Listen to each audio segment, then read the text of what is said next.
Bismillah ar-Rahman ar-Rahim, alhamdulillah, wassalatu wassalamu ala rasulillah, wa ala alihi wa sahbihi wa ala. Assalamu alaikum wa rahmatullahi wa barakatuh. We are moving now to the Hadith, sciences of Hadith with Sahih al-Bukhari.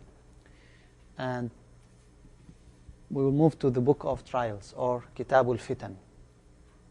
This is one of the important chapters in Sahih al-Bukhari, and it is also important for Muslims to read the hadith about the fitan, especially in our time where the Prophet ﷺ mentioned that the fitan will increase, the trials will increase before the final hour. In this hadith, the Prophet ﷺ said, I will be at my lake fount, Al-Kawthar, waiting for whoever will come to me.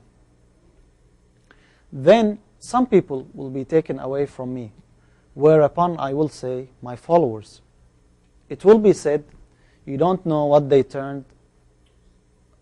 You don't know. They turned apostates, as religious, or deserted their religion. Once the narrator mentioned this hadith, he said, Ibn Abi Mulaika rahimahullah, he said, Allah, we seek refuge with you from turning on our heels from the religion and from being put to trial. So it is recommended to say this dua also. Whenever you hear about a trial, about a fitna, you ask Allah subhanahu wa ta'ala protection.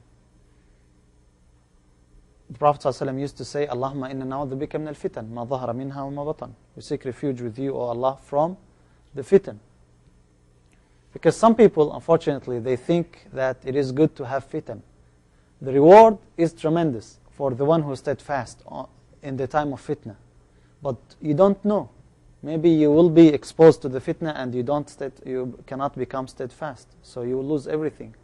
And it happened to many people. They used to belittle the case of fitna. What is it? I want Allah subhanahu wa ta'ala to test me so I can make sure that my faith is strong. And when they are put to test, they failed. That's why you always pray to Allah subhanahu wa ta'ala for protection. Now in this hadith, the Prophet ﷺ said, I will be at my lake fount. Now, it was translated and Al-Kawthar was put.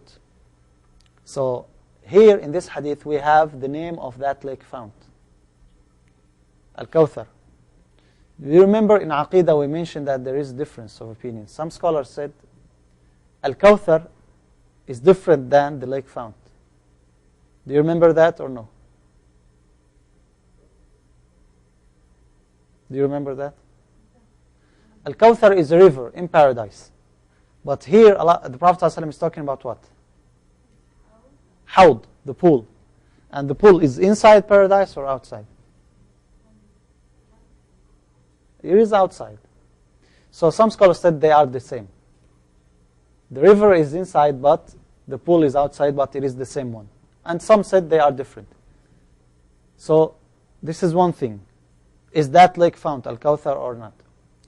Then some people will be taken away from me. Or before that, the Prophet ﷺ, he himself, he will be waiting for his followers. So we ask Allah subhanahu wa ta'ala to meet with the Prophet ﷺ. He will be waiting for us.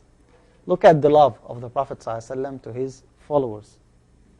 He himself is waiting for them. But some people will be taken away from him.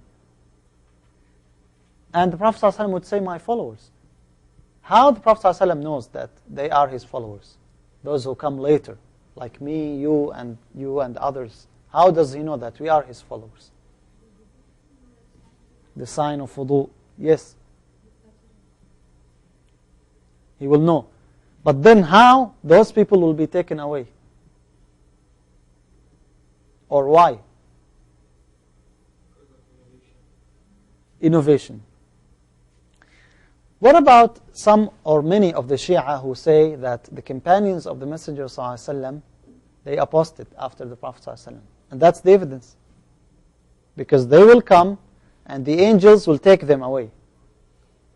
And he will be told, when the Prophet ﷺ is asking why they are taken away, they will say, you don't know, they turned apostates as renegades. They left or they deserted the religion. Yes? There's many hadith that say that they're going to go to Jannah, so that's not allowed. Okay, there are clear ahadith that they say about the companions, they will go to Jannah. Well, Allah is pleased with them. Eventually they will go to Jannah. But does this hadith really talk about the companions or about people are coming later? How? How do you know that it is about later generations? Whoever will come to me. Yeah. It's not necessarily the companions. Whoever will come. Whoever will come to me, I know. But the Prophet ﷺ here, he says, my followers. He knows them, not by names. He knew the companions by their faces, by their names. But he knew those by other signs. Just I mentioned, in other narrations it is clarified. He knows them by the trace of the wudu. If they are his companions, there is no need for that extra sign. He knows them anyway. You see? So it is not really talking about the companions. It is not talking about the companions. What's the lessons also that we can learn from this hadith?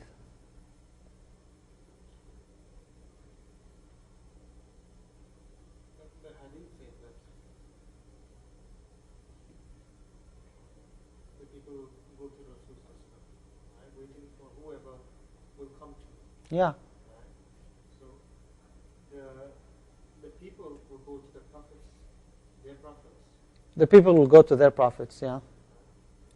Well, one of the things we learn from this hadith that the Prophet ﷺ has a lake fount. This is one of the privileges to the Messenger ﷺ. And we mentioned that. What is the name of it? As we said, some said, or many, they said it is Al-Kawthar. This is one thing. The other thing, we learn from it, But all those who claim to be Muslims will be Muslims. yeah, the Muslims may drink from that lake fount unless they apostate. The point behind mentioning this hadith is to warn you against the trials. Is to tell you to be careful. Do not innovate. Do not go deep into the trials. Do not be involved. Don't say, I like this or this seems good. As long as it was not done by the Messenger ﷺ, or as long as you don't have an evidence, do not do it. Because look what the angels tell the Messenger ﷺ. You don't know, they turned apostates. In another narration it says, you don't know what they did after you. After you does not mean really after the death of the Messenger ﷺ, so it is the companions. No, it means after you, after the Islam was complete and all the rulings are explained. So now they are adding to it. After it was perfect. So this hadith is great hadith for the Muslim to stop and think whenever there is a trial. Is he involved in it or he is away from it? Because the Prophet ﷺ said in other ahadith that the fitan or the trials will come in succession. That the man would wake up Muslim and he end up at the end of the day as a disbeliever. And he sleeps as a disbeliever and he wakes up as a Muslim. Confusion. People don't know. Why? Because of the many trials that are going on. Another hadith, also in the book of trials, the Prophet ﷺ said, near the establishment of the hour. Which hour? The final hour. There will be the days of Al-Harj. That's a sign of the final hour. The days of Al-Harj. What's Al-Harj? You haven't heard this word before, right? Do you know Arabic? Even the Arab people, they may not know that. Because it's not an Arabic word, Al-Harj. What is Al-Harj? That's good. That's correct. Killing. Massive killing. Look nowadays, what's happening? How many people are killed? I was shocked actually here in Houston. Do you know how many people are killed? The average is 1 person a day. Homicide. We're not talking about accidents. 1 person a day. That's only in Houston. What about Texas? What about the United States? What about the entire world? So, this is a miracle from the Messenger ﷺ. That's one sign. Al-Harj. And the religious knowledge will be taken away. Now they are trying to clarify it. How the knowledge will be taken away? It came clearly in other ahadith that the knowledge will be taken away by the death of the scholars. Because once you lose a scholar, you lost lots of knowledge. How can you replace this knowledge? Now Imam Bukhari rahimahullah, he died. After him, how many people tried? But they were unable to produce the like of the book of Imam Bukhari. So once you lose a scholar, you lost great things. So the knowledge is taken away. Nowadays, what do you think? Is the knowledge taken away?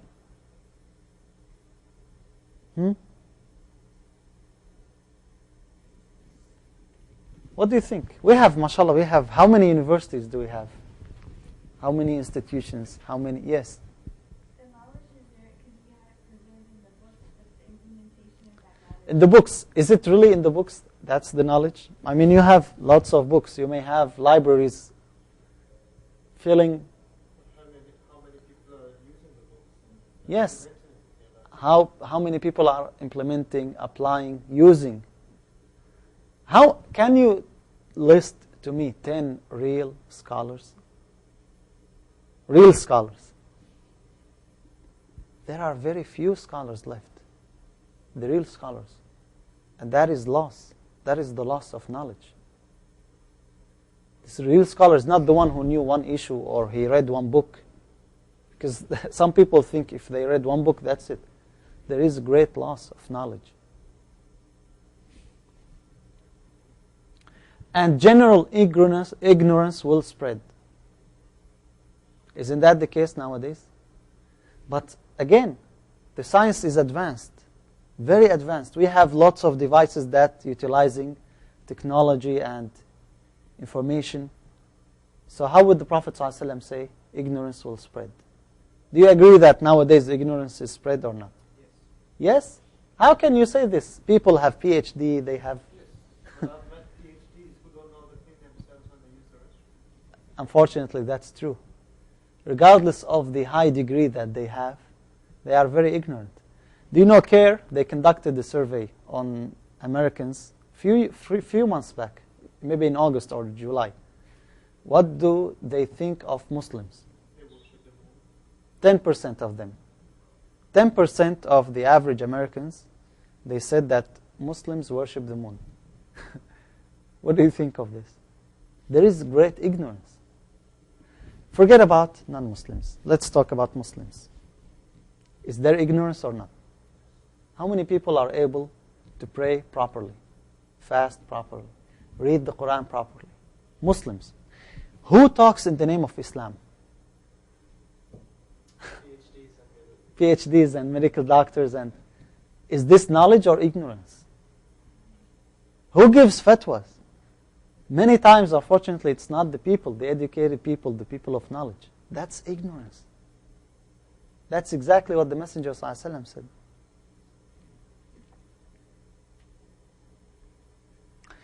This is the clarification of the word al-harj. Abu Musa said al-harj in the Ethiopian language. So it is in which language? Abyssinian language. Means killing. Ibn Mas'ud, radiallahu anh, he added, I heard Allah's Apostle saying, from among the most wicked people who will be living at the time when the hour will be established. So who will cause killing? The most wicked people who are living in the final hour. Nowadays, who's causing killing in the world? Muslim terrorists?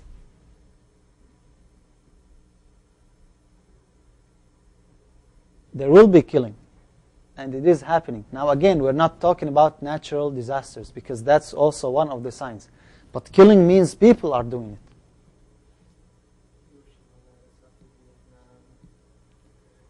Vietnam, Iraq, first part and second part. Who knows if there will be third part or not.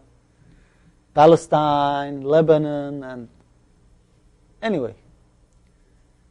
That's great hadith. Next hadith, narrated Abu Bakr. Now, look at the font, bold. Abu Bakr. Who's Abu Bakr? Abu Bakr with H.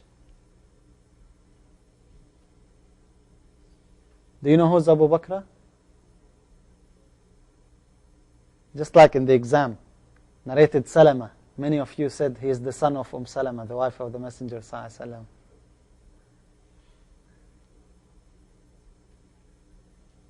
Abu Bakr is a companion from Thaqif. He accepted Islam. He's not Abu Bakr radiallahu anhu. Anyway, what did he say? During the Battle of Al-Jamal. What do you know about the Battle of Al-Jamal? What do you know about it? It's not in the hadith. Between the Muslims and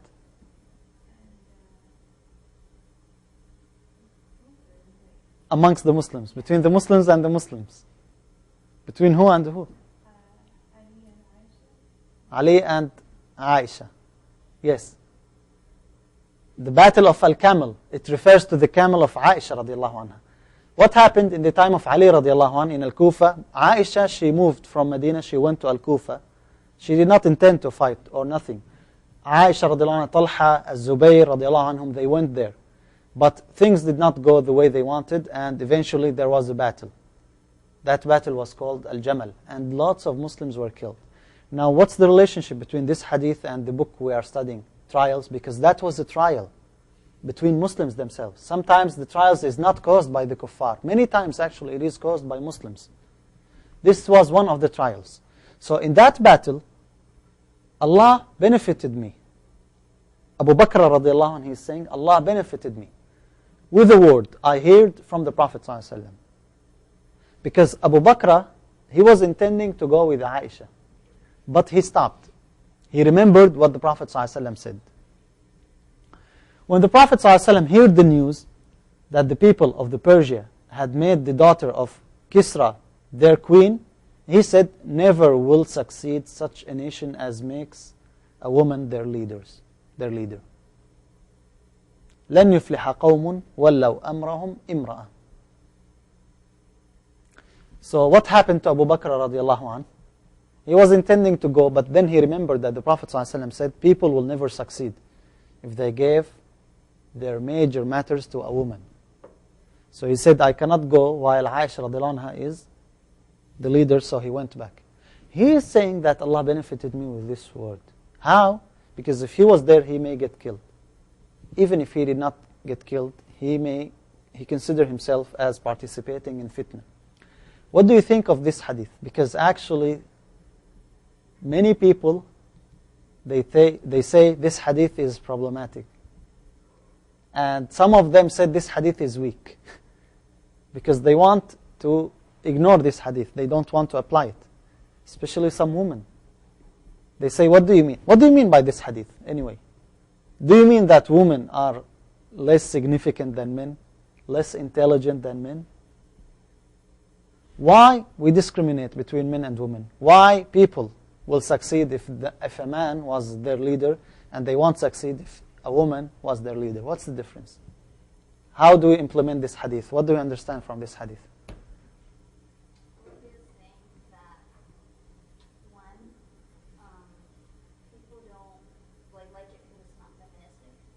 It's not like feministic. Then it's like what if it's not like feministic? And another reason is people try to apply to everything and never let women have any sort of leadership position in schools and masjids. Fine, I'm not telling you about people. You tell me, what do you understand from this hadith? Because yes, some people come and say, a woman cannot be a teacher. People will never succeed, so she cannot be a teacher. Yes?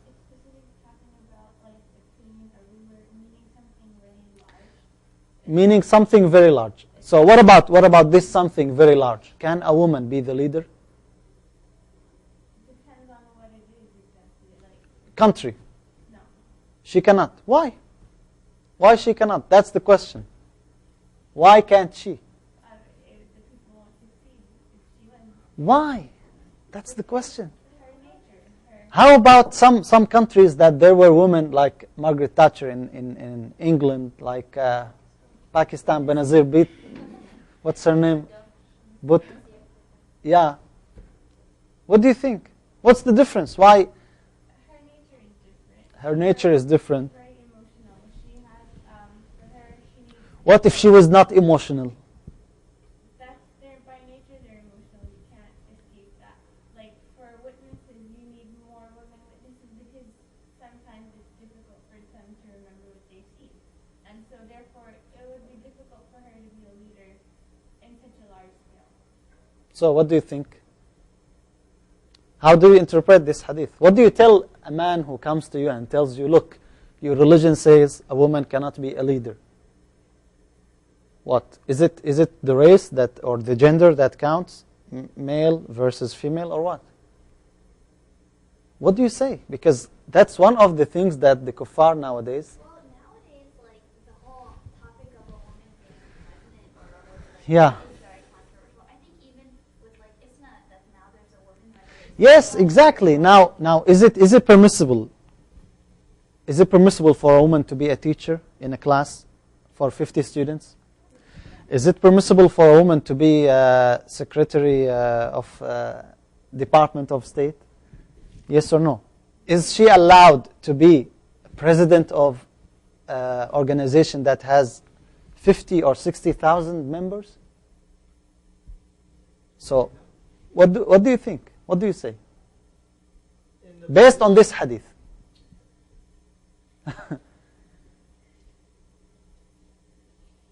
That's really important. Now, based on this hadith, some scholars said any general authority, a woman cannot be a leader of it, based on this hadith. Like what? A judge. Can a woman be a judge? They say no. Why? That's public authority. Can a woman be a minister of department like Treasury Department or State Department or Defense Department? They say no. Why? That's public authority. Some scholars, they were what you could say more liberal, and they said that in particular is related to the greatest position, which is the Imam of all Muslims, the Khalifa. So what do you think? But even if we say it is on the larger scale, it is for the Khalifa, she cannot be. Why? To answer this question, in particular, aside from all other things, I don't think you will be able to do a good job. Why? Because first, the Imam himself is not only the ruler, he's also the Imam of the prayer. Can a woman be Imam of the prayer? Why not? What if she has her menses? What if she's pregnant? That's the nature of the woman. So Islam tells you that it is a complete thing. So you don't take one thing. So if someone wanted to talk about this hadith, you tell him we have several things. One, two, three, four. There are many things. What else? Who's responsible in the household? The woman or the man? The man. The woman cannot divorce herself without court order, without the approval of the husband, without... How can she rule many people and in the house she is not? She doesn't have the final word. So there are many things. But what if a Muslim came and he asked you about this hadith? So what do you say? Now what about what happened? Didn't Salama radiallahu anha tell the Prophet ﷺ what to do in the Hudaybiyah, as we just studied? So isn't that an evidence that the woman can participate in the political process and consequently she can take a position? She can advise, but there's a difference between advising somebody and Advise somebody and... making the decision. What about other incidents? Like when Aisha radiallahu anha, she moved. She led the army. What about that? Isn't that an evidence that a woman can be a leader? No, actually that's good because Abu Bakr radiallahu anhu, he is talking about that particular incident. Aisha herself radiallahu anha, she regretted going. She regretted going there. And Abu Bakr is saying, Allah benefited me from that hadith. So how do we interpret, how do we understand this hadith?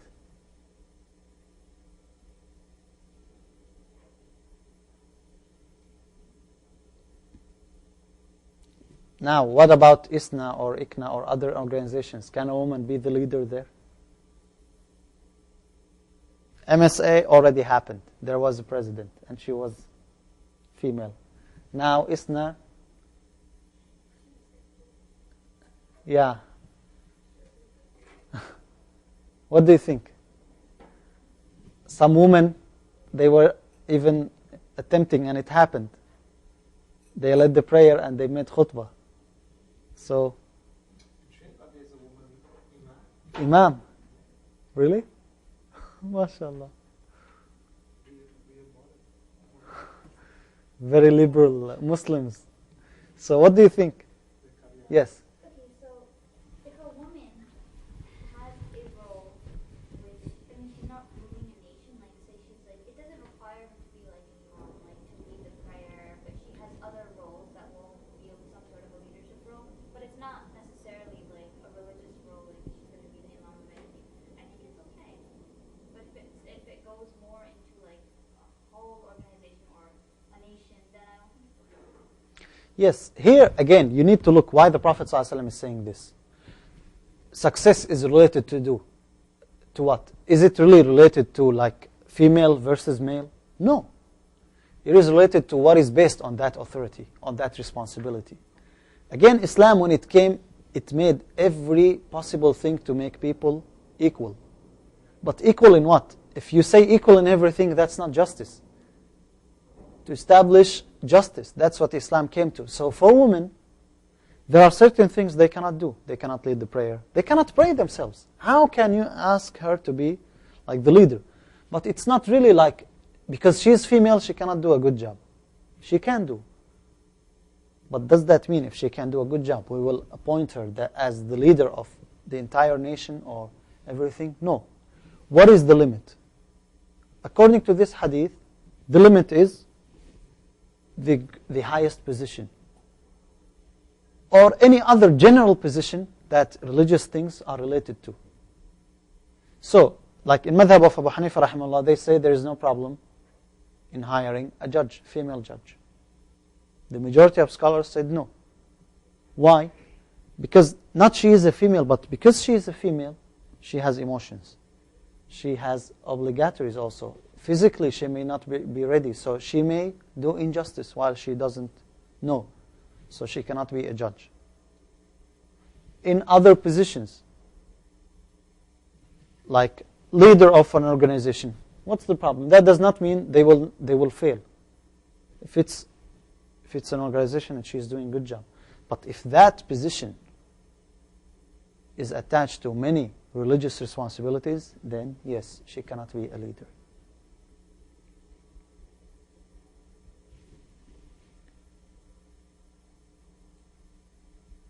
So, you're trying to be wise. Good.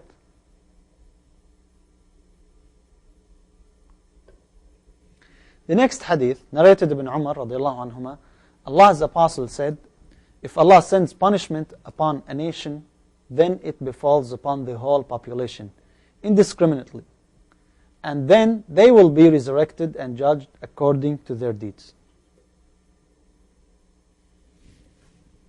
When a punishment happens, it encompasses everyone. What do we learn from this? There is an evidence, attest to this hadith from the Quran. In Surah Al-Anfal, Allah subhanahu wa ta'ala says, وَاتَّقُوا فِتْنَةً لَا تُصِيبَنَّ الَّذِينَ ظَلَمُوا مِنْكُمْ خَاصَّةً. And fear, beware of a fitna, of a trial, of a test, that will not befall on the wrongdoers only. That means it befalls everyone. So what do we learn from this hadith? I was asked a few days back a question. Is it true that what happens now to the Muslims is because of their sins?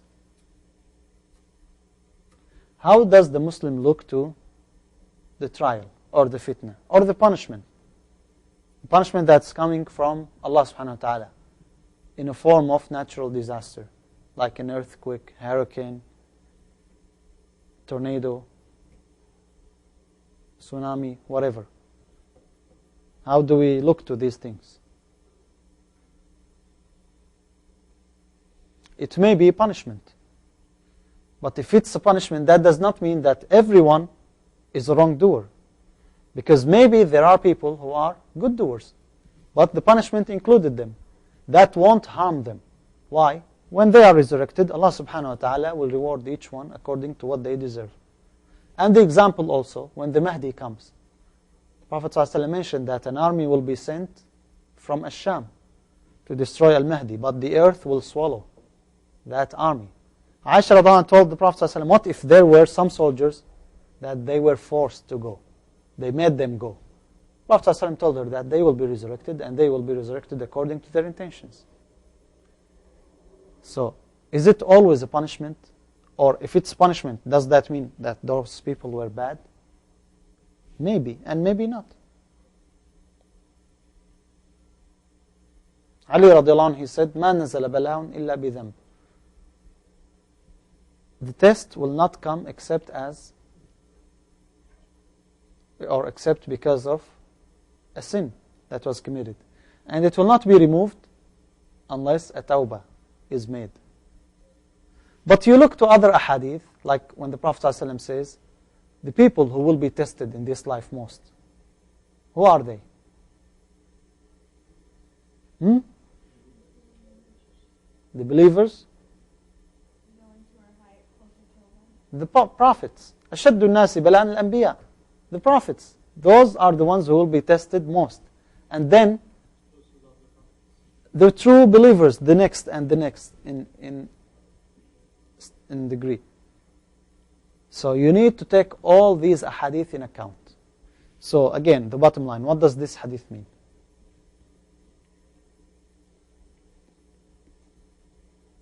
Basically, if some punishment comes, it will be for the people in general, but it doesn't mean that those people deserve that punishment. Yes, this is one thing, that if a punishment came, it will come to everyone. What else? Be careful. Do not say, I am good, so the punishment will not touch me. It may come to you also. But then the justice will be established on the day of resurrection. What? The justice will be established on the day of resurrection. Yes, the last days will be the days of injustice.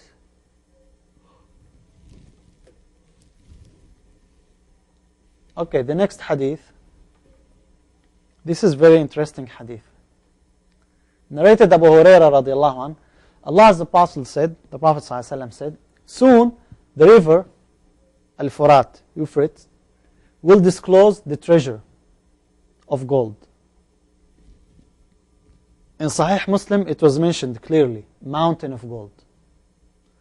So whoever will be present at that time should not take anything of it. Imagine a mountain of gold, mountain.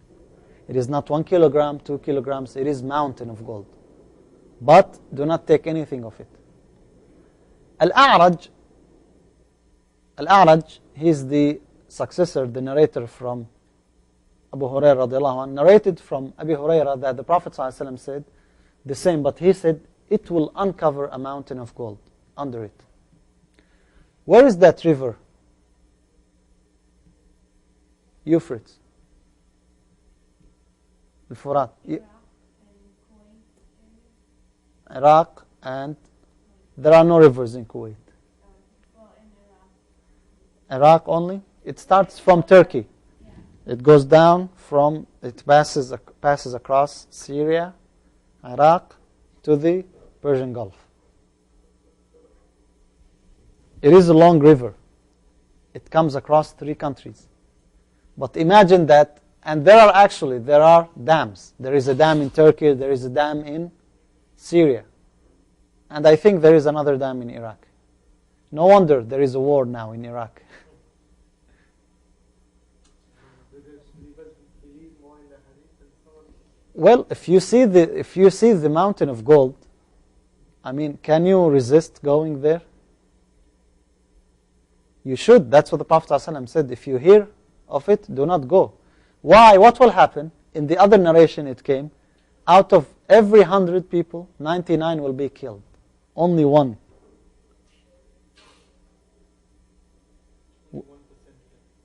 Yeah, only one will be able to take out of 100. So 1%. And everyone will say, I am that one. I will be that one. It shows you that the greed will last. And also actually some people who think only of money, they said that's a good indication that gold will have stability. Will keep high prices. So we will keep investing in gold. We don't know about other things. Until this, because if it was not so much expensive, people won't fight for it. Because nowadays there are rumors that they can manufacture gold. And if that was possible, then the price will go down deeply. But because of this hadith, they say. So anyway, this is a miracle from the Prophet ﷺ, and it will happen. It will happen.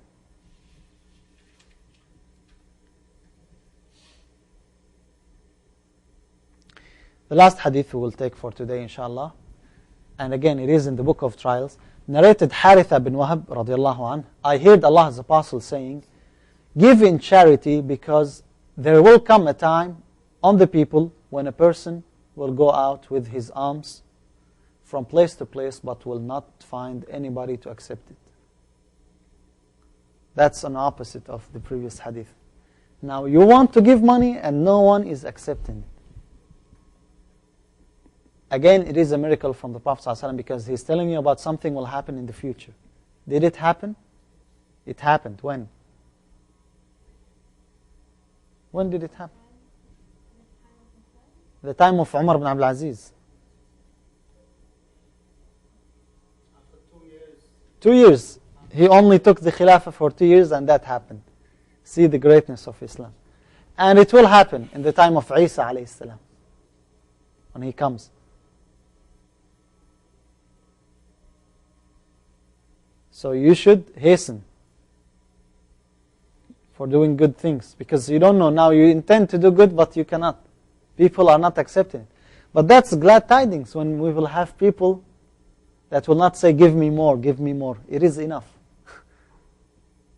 They are content with what Allah subhanahu wa ta'ala has given them.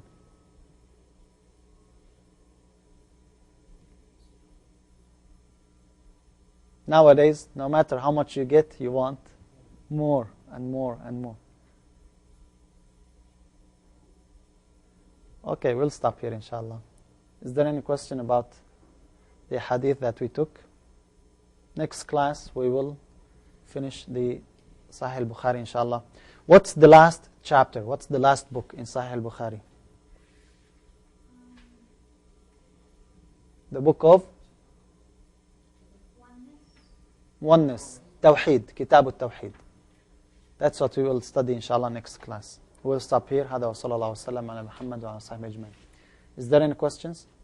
Olivia asked when we were talking about the hadith of if Allah sent the punishment upon a nation, isn't there an ayah in the Quran that says never do we punish a nation, but it was incumbent upon us to save their believers? Some ayah like that? Yeah, no, there are other ayat clarify this. Now, Allah subhanahu wa ta'ala does not punish people without sending a messenger. That's true. But what if the messenger was sent to them? They may be punished then. What about the believers? Are they saved? Yes, they are saved. Now, we learn from the stories of the prophets. Allah subhanahu wa ta'ala saved the believers, and then He punished the people. But that was their punishment, by destroying them. Now here, if a punishment came in a form of death, and it took everybody, that's not really a punishment for the believers, but it is for others. So you need to take all these stories and hadith in account. You mentioned also that the Mahdi will be going this army, another army will be sent from Sham. Yeah. Would this army be among the Jews or the Christians? Or? No, it says from, it doesn't say, but it will be from the Muslims. But their intention is to destroy Al-Mahdi. Now Aisha radiallahu anha, again, she asked the Messenger sallallahu alaihi wasallam, are we going to be destroyed while there are righteous people are amongst us? And the Prophet sallallahu alaihi wasallam said, yes, this is possible. When when the evil spread. If the evil is the norm, even if there are few people who are righteous, they will be taken with the rest of the people. But then on the day of judgment, they will be resurrected according to their deeds. And where would the Mahdi be coming from? Where will the Mahdi be coming from? Yeah. Which country? We talked about this. This is a question of Aqidah. No. Al-Mahdi. Al-Mahdi, the narrations say he will be in Medina. No, Mahdi, isn't he on some island? No, that's You are talking about Ad-Dajjal. You are mixing between Ad-Dajjal and Al-Mahdi. Yeah, Al-Mahdi will be from Medina, and they want to give him pledge. He flees to Mecca, and then they give him the pledge in Mecca. And there are other narrations, they say he's from Medina, but when he comes from the east. No, not Khurasan. Khurasan, yeah. There will be people having the black banners. Yeah. Medina's here, Mecca's here. He's coming from here? No, he will grow up in Medina. But then, when you try to reconcile between all the narrations, you understand that he will go from Medina to the east. And then he comes back to Medina, and then from Medina he goes to Mecca. He will be given the pledge in Mecca. There's no doubt about it. And he is from the people of Medina also. That's known. where is Khorasan? Precisely, yeah. Afghanistan nowadays. Any other questions? Okay. We'll stop here, inshallah.